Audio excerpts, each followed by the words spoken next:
Everyone is arguing about eggs after Trustified tested Eggoz and found banned substances in it. Safe, not safe, contaminated. Lab reports say fine. But being a regular egg consumer, I was also skeptical and was looking around. And only at that time, the guys at the whole truth in their weekly newsletter talked about the egg industry.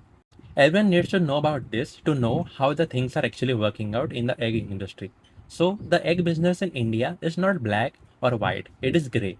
Most of the eggs don't come from the farms that are owned by the brand on the carton. Actually, they come from contract farms. Companies supply chicks and feed, and then farmers actually raise the hens. And then these eggs are brought back, which means that the brand isn't actually physically present at the farm every single day. So, now understand this. Hens get sick just like humans, and especially in high density battery cages system, diseases spread fast from one hen to another. And for this, antibiotics are used, sometimes for treatment and sometimes as a prevention. And when you are using this, there is something called as a withdrawal period, because after antibiotics, eggs are supposed to be discarded from that particular hen for about 7 to 10 days so that the residues do not enter the food chain. But for those 7 to 10 days means there will be financial loss for the farmers who are on the contract for the farm. So this entire system runs on compliance and trust. And here is a bigger issue, that is traceability. In Europe, every egg has a code stamp on the shell and you can actually trace it back to the exact farm. So if something goes wrong, regulators actually know where it has been started. Whereas in India, well, most of the eggs are anonymous. So when one lab finds residues and the other doesn't, it doesn't actually mean fraud, but it could be because the sample was from different farm, different batches, different conditions. Some eggs were ill or something like that.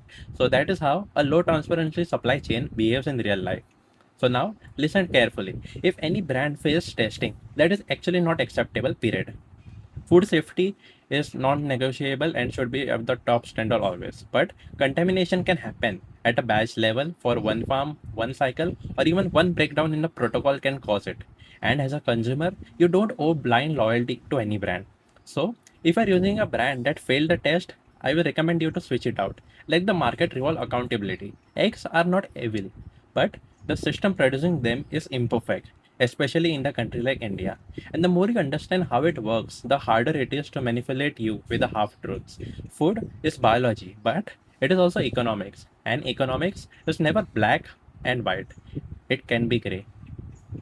If you wish to know more, I will mention the link to the newsletter from the Whole Truth article link in the description or the comments below. Thank you.